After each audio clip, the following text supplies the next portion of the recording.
فاسألوا أهل الذكر إن كنتم لا تعلمون. Memang sudah berharap mati. Dan mereka sangat memahami sabda Nabi SAW, semua orang yang mati tidak berharap kembali ke dunia, kecuali orang yang mati syahid. Bukan berharap ketemu istrinya lagi, ketemu anaknya, kembali ke kendaraannya, bukan. Berharap ikut perang lagi, terbunuh lagi. Begitu terus, karena besarnya pahala yang mereka dapatkan. Itu yang mereka rindukan dan tertanam betul-betul dalam hati para sahabat ridwanullahi alaihim masalah ini. Abdullah bin Rawah radhiyallahu anhu berdiri dan berkhutbah di hadapan para sahabat waktu itu dengan perkataan yang masyhur dan mengatakan, wahai muslimin, untuk apa kalian masuk Islam? Bukankah untuk masuk surga? Ini surga sekarang di hadapan kalian. Tinggal tunggu musuh tusuk, mati, selesai. Masuk surga. Kalau kita sekarang tunggu peluru kena satu, mati, selesai. 70 keluarga masuk, jamin masuk surga, kita masuk surga tanpa hisab, semuanya abadi sudah. Mendapatkan kematian dengan kemuliaan gitu kan. Ya, ini sekaligus juga jawaban bagi orang-orang yang jiwanya pengecut, ya. Tidak mau membela agama Allah SWT.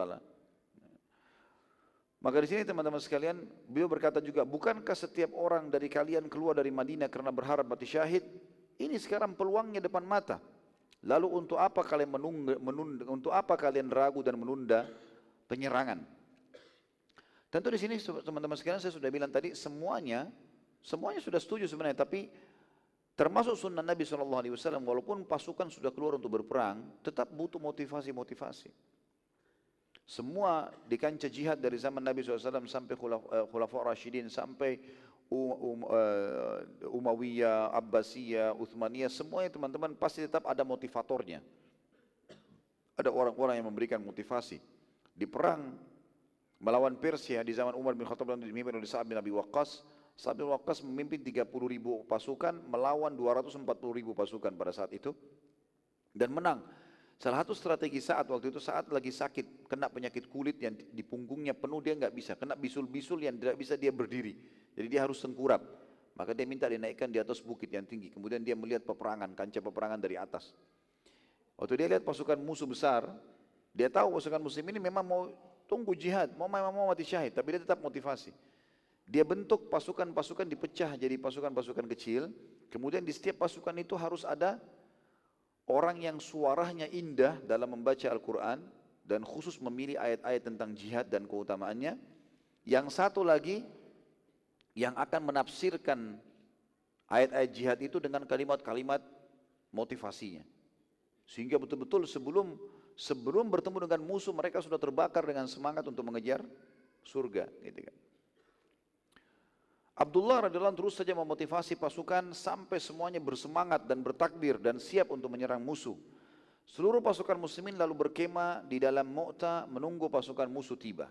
Dan ini teman-teman 3.000 dibandingkan 200.000, berapa kali lipat itu. Ya. Itu luar biasa ya, jumlah pasukan yang sangat luar biasa.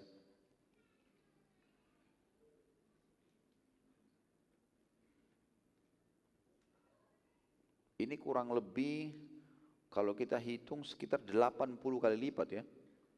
Kurang lebih lah ya. Karena kalau 3.000, kalau kita hitung 100 kali lipat 300.000 kan, ini 200.000. Ya kurang lebih 80 kali lipat dari jumlah. Ya. Jadi kalau kita lagi mau olahraga, tim ini sekian orang, lawannya 80 tim yang lain, sendirian. Gitu kan. Zaid radhiyallahu anhu mengatur strategi teman-teman sekalian. Zaid membagi pasukannya menjadi 5 bagian. Bagian depan, bagian tengah, bagian belakang. Jadi berurutan 3, kemudian kanan dan kiri.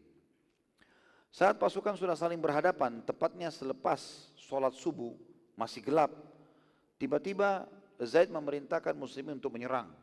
Dan ini memang salah satu sunnah Nabi SAW, kita sholat subuh dulu baru menyerang. Ya. Pasukan musuh sama sekali tidak menyangka pada saat itu serangan tersebut, karena mereka selama ini kalau mau berperang, mereka nunggu matahari terbit baru mereka saling berperang. Itu pun masih negosiasi. Ini nggak ada lagi negosiasi, ini sudah terbakar semua semangatnya nih. Ya. Sudah mengejar surga. Ya. Pasukan musuh karena tidak sangka sama sekali pada saat itu terjadi penyerangan dan muslimin menyerang mereka dengan sangat semangat dari pagi sampai maghrib. Tidak berhenti. dan berhasil membunuh ratusan suku Ghassan dan bangsa Romawi. Mungkin teman-teman tanya, bagaimana cara sholatnya? Sholat di atas kuda. Ya. Kalau tiba waktu sholat, mereka sholat masing-masing, semampunya, dengan isyarat mata, karena sudah lagi di kancah peperangan. Kalau pasukan belum saling menyerang, berbeda, ada sholatul khauf, ada pimpinan sholat, sebagian pasukan sholat, sebagian tidak, ada caranya. Tapi kalau lagi berkecamuk perang, nggak ada waktu. Dan tidak mungkin mereka berhenti, kalau mereka berhenti malah jadi masalah. Ini luar biasa teman-teman, saya waktu baca riwayat ini, saya membayangkan mulai dari habis subuh sampai maghrib, tidak berhenti perang. Kita lari saja, setengah jam sudah ngos-ngosan. Ya. Ini perang, menghadapi musuh. Dari subuh sampai maghrib, saking semangatnya mau mati syahid itu. Ya. Terus saja mereka menyerang dan berhasil membunuh ratusan pasukan musuh. Pasukan musuh waktu itu benar-benar kewalahan dan bingung dengan keberanian muslimin. Walaupun jumlah mereka lebih kecil, tapi penuh dengan semangat dan keberanian. Semuanya berharap mati. Besok pagi, istirahat sebentar di malam, malam gelap, nggak ada yang bisa saling menyerang. Mereka berhenti, sedang maghrib, muslimin sholat jamak maghrib isya, mereka istirahat. Itu pun mayoritas pasukan tidak tidur. Mereka istirahat sebentar, lalu terdengar suara bacaan Al-Quran mereka, karena mereka membaca Al-Quran seperti, ya disebutkan dalam riwayat, seperti suara lebah di pasukan musuh. Mereka mendengar seperti suara-suara lebah yang banyak. Kan lebah itu kalau ada ribut sekali. Mereka dengar itu dan mereka sibuk dengan sholat malam. Semangat mau tunggu kapan matahari terbit perang lagi. Jadi nggak tidur ini. Ya. Besok pagi serangan yang sama terus dilakukan dari pagi sampai maghrib. Non-stop. Jadi 200.000 ini tidak bisa bergerak. Karena begitu habis subuh takbir serang lagi. Mereka baru capek kemarin habis hadapin serangan pertama. Dan terus saja umat Islam melakukan itu 5 hari berturut-turut. 5 hari berturut-turut. Sampai muslimin berhasil memenangkan peperangan dan korban musuh ya, itu mencapai ribuan jumlahnya. Saking banyaknya korban musuh sampai-sampai mereka bangsa Romawi dan suku Ghassan cuma sibuk pada malam hari mengangkat-angkat jenazah mereka, kemudian dilomparin ke dalam lubang-lubang yang mereka sudah siapkan. Mereka sudah tidak sempat ngurus jenazahnya, supaya kancah peperangan bersih dari jenazah-jenazah yang akan menghalangi peperangan. Pada hari ke-6, bangsa Romawi melihat, jadi waktu itu dekat sekali dengan benteng mereka. Dari benteng mereka yang jauh, mereka utus orang-orang yang memang punya penglihatan yang tajam, mereka lihat. Mereka pelajari selama 6 hari, apa yang membuat pasukan ini jadi kocar-kacir. Dan juga, apa yang membuat pasukan muslimin bisa menang. Gitu kan. Bangsa Romawi akhirnya melihat ternyata muslimin menyerang di subuh hari. Pada saat memang mereka lagi lalai. Awal kelihatan mulai masih buram, masih belum terlalu kelihatan jelas habis sholat subuh. Tapi bukan malam lagi, maka mereka bilang ini mungkin kekuatannya. Subhanallah, mereka pakai strateginya umat Islam. Mereka tunggu waktu itu, ya, dan mereka tahu umat Islam lagi sholat subuh, maka mereka menyerang duluan. Di waktu subuh itu, di hari ke-6. Dan kebetulan dengan hikmah Allah SWT, muslimin pas selesai salam sholat subuh. Terdengar serangan mereka, gitu kan. Cuma karena orang Romawi tidak biasa menyerang di waktu gelap begini, maka penglihatan mereka tidak terlalu jelas. Beda dengan orang yang biasa ya.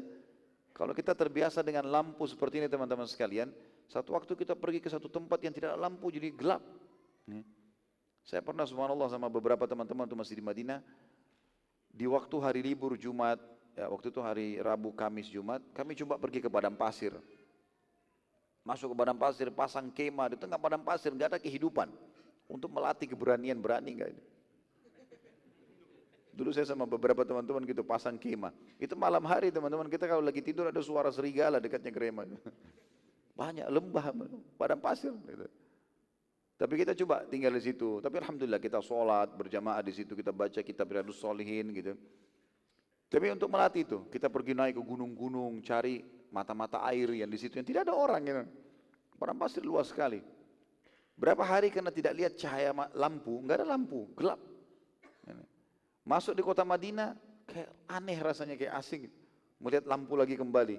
Tadinya hari pertama kita rasa gelap, hari kedua Begitu hari ketiga sudah mulai lebih terang kita melihat, walaupun malam hari kelihatan tuh padang pasirnya. Ternyata seperti itulah mata kita biasa beradaptasi ya.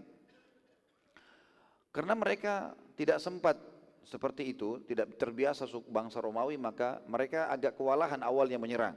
Dan muslimin berhasil menghadang mereka. Pada saat itu subhanallah, habis sholat subuh di Madinah, Nabi SAW menyuruh memanggil as-salatul jami'ah. Biasa panggilan ini digunakan untuk memanggil muslimin secara umum. Maka kumpul semua orang. Walaupun yang tidak sempat hadir subuh di masjid pada saat itu.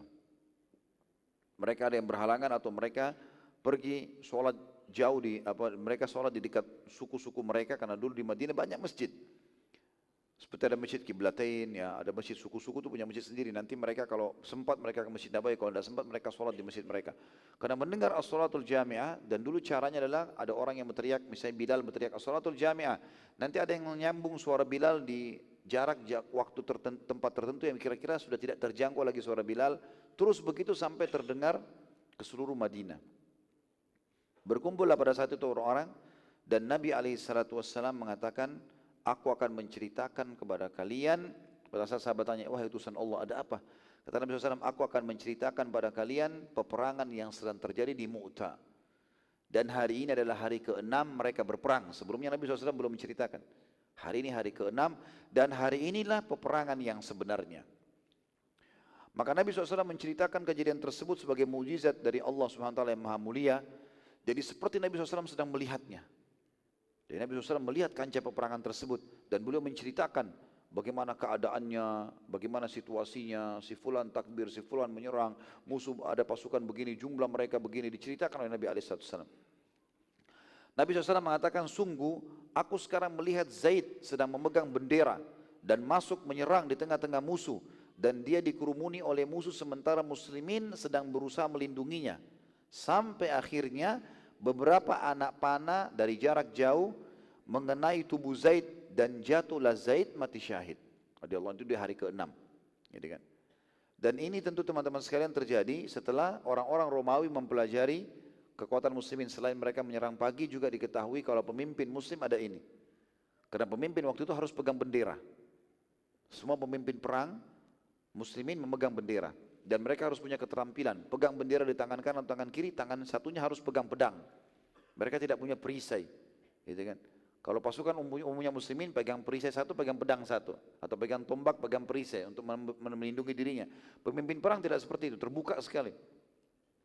Maka karena bendera dilihat berdiri dan diketahui inilah kekuatan umat Islam di situ, maka mereka berusaha melemparkan anak-anak panah mereka. Dan sebagian athar menyebutkan di tubuh Zaid, ya, tidak tersisa tempat kecuali kena anak panah. Artinya satu kali dilempar anak panah itu bisa mungkin ratusan anak panah. Dan akhirnya tidak ada kesempatan Zaid radhiyallahu untuk membela diri, dan akhirnya beliau mati syahid. Tentu ini kemuliaan ya. Dan jangan terpengaruh teman-teman sekalian dengan keadaan fisik orang yang mati syahid. Tidak usah terpengaruh. Hamzah radhiyallahu anhu fisiknya rusak. Disobek-sobek, diberdarah-darah, dipotong hidungnya, dibelah jantungnya. Tapi apakah itu berarti su'ul khatimah? Tidak, sama sekali. Karena fisik tidak berpengaruh. Fisik biar rusak, biar terbakar, biar hancur, nggak ada hubungannya. Karena yang dihadapi oleh orang yang sedang mati hanya sakaratil maut, gitu kan? Dan kata Nabi SAW, semua orang merasakan sakaratil maut kecuali syahid yang hanya merasakan seperti gigitan semut saja. Jadi mereka sederhana sekali. Dari fisiknya tidak ada hubungannya. Karena banyak orang mungkin khawatir masalah jihad karena takut nanti kalau badannya kena api, kena tusukan, tidak ada lagi hubungannya itu, gitu kan? Bahkan banyak di antara sahabat pada saat mereka pulang dari jihad, karena memang niatnya ikhlas, mereka merasa bahwasanya sabetan-sabetan pedang, handapan tombak, anak panah ini adalah kenikmatan bagi mereka. Bahkan Khalid bin Walid mengatakan radhiyallahu anhu, sebelum meninggal, tidak ada sedikit celah pun di tubuh saya kecuali ada sabetan pedang, ya, tancapan tombak ataupun anak panah. Tapi akhirnya saya mati seperti matinya wanita, ya, mati di atas ranjang. Beliau berharap